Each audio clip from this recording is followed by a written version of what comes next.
dufite impamvu zo gushima Imana kubw'imirimo myiza yadukoreye, yemeye kuduha umwana wayikunda, ubu natwe turabana b'Imana.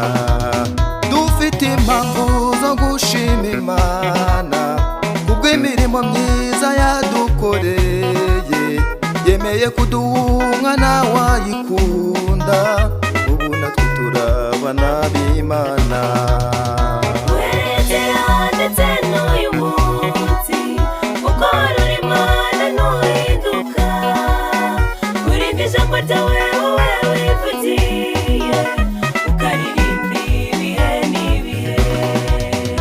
Werekera ndetse n'uyu munsi uko ruri Imana ntuhinduka, urinda ijambo ryawe wowe wivugiye, ukaririmba ibihe n'ibihe.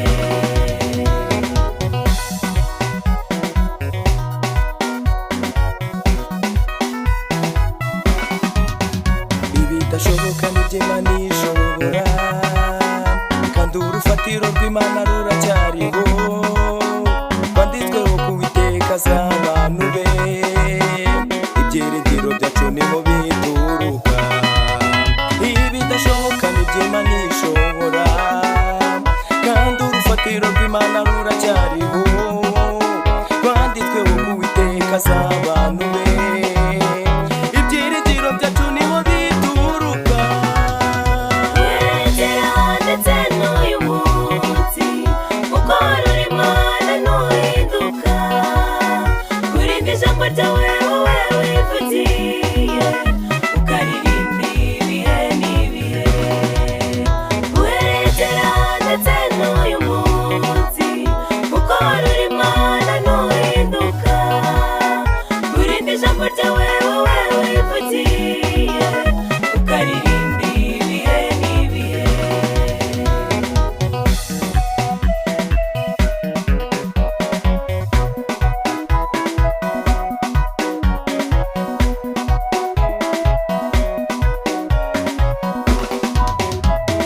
Ushobora byose mwana Imana, ntawashobora kurogoya imigambi yawe.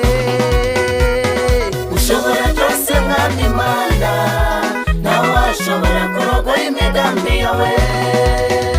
Ushobora byose mwana Imana, ntawashobora kurogoya imigambi yawe. Ushobora byose mwana Imana, ntawashobora kurogoya imigambi yawe.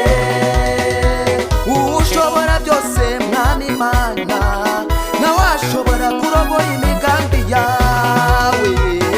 Ushobora byose mwana Imana, ntawashobora kurogoya imigambi yawe.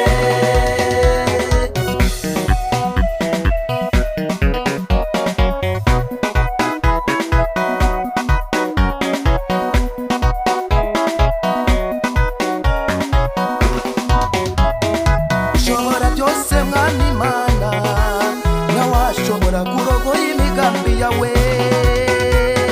Ushobora byose mwana Imana, ntawashobora kurogoya imigambi yawe.